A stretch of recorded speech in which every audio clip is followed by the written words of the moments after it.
Bonjour à toutes et à tous, je suis très heureux de vous retrouver aujourd'hui pour une nouvelle vidéo consacrée à Power Project BIM 4T. Nous allons voir ensemble dans cette vidéo comment ajouter un ordre de construction sur différents éléments d'une maquette.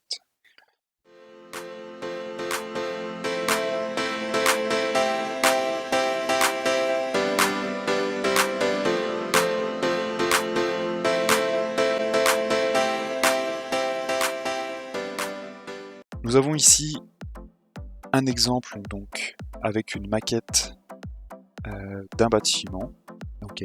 Ici on est sur la structure. Pour l'exemple ici, nous allons nous concentrer sur les colonnes et plus particulièrement les colonnes du deuxième niveau. J'ai effectué ici une recherche pour afficher uniquement les colonnes de ce deuxième niveau. Uniquement. Je vais ici venir créer une activité pour du coup créer ces colonnes de mon deuxième niveau. Ici je vais mettre une durée et je vais venir du coup associer les éléments de mes colonnes à mon activité de création de mes colonnes. Donc ici lorsque je vais lancer ma timeline, en fait on se rend compte que pendant toute la durée de mon activité, donc pendant plus d'un mois, ici je vais venir créer toutes mes colonnes. Et vous voyez qu'en fait elles sont en train de se construire mais tout en même temps. Donc là ce qu'on va pouvoir faire, c'est donner un ordre de construction. Donc ce que je pourrais faire, c'est venir ici créer une activité par colonne, et du coup ça me ferait énormément d'activités, et du coup ça serait un petit peu polluant pour finalement mon compte global. Vous allez voir, ce qu'on va pouvoir faire, c'est venir insérer un ordre de construction sur chacune de mes colonnes. Donc ici ce que je vais pouvoir faire, c'est déjà isoler mes colonnes, et vous allez voir que finalement je vais pouvoir automatiquement ajouter un ordre de construction.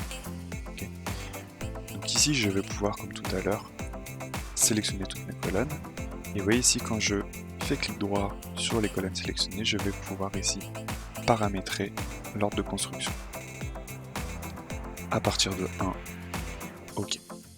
Donc là maintenant, mes colonnes, lorsque je vais lancer ma timeline, vous voyez qu'elles vont se construire les unes après les autres.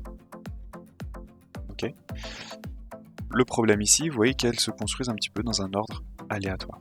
Parce qu'effectivement, quand je suis venu sélectionner toutes mes colonnes grâce à mon paramètre ici de recherche, lui il est venu les sélectionner, mais peut-être pas forcément dans l'ordre que moi j'aurais voulu.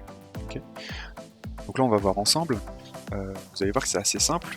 Si je veux construire par exemple mes colonnes en partant de ce côté du bâtiment vers la gauche ici, donc vous allez voir qu'en fait il va me suffire de sélectionner d'abord mes colonnes qui se trouvent ici et d'aller petit à petit vers les colonnes qui se trouvent ici plus sur la gauche de mon bâtiment.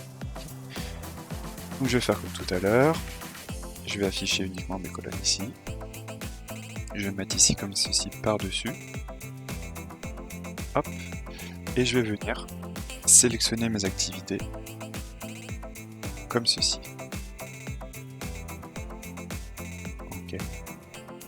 Ici grâce à une sélection à la souris. Maintenant quand je vais revenir ici, que je vais redemander de créer un ordre, je vais repartir de 1. Hop, je vais me remettre comme ceci pour qu'on voit un petit peu mieux. Et maintenant, quand je vais lancer ma timeline, vous voyez que mes colonnes se construisent bien dans l'ordre demandé. Donc ici j'ai fait de droite vers la gauche. Et du coup, vous voyez qu'on a bien cet enchaînement qui petit à petit vient construire toutes mes colonnes de mon deuxième niveau.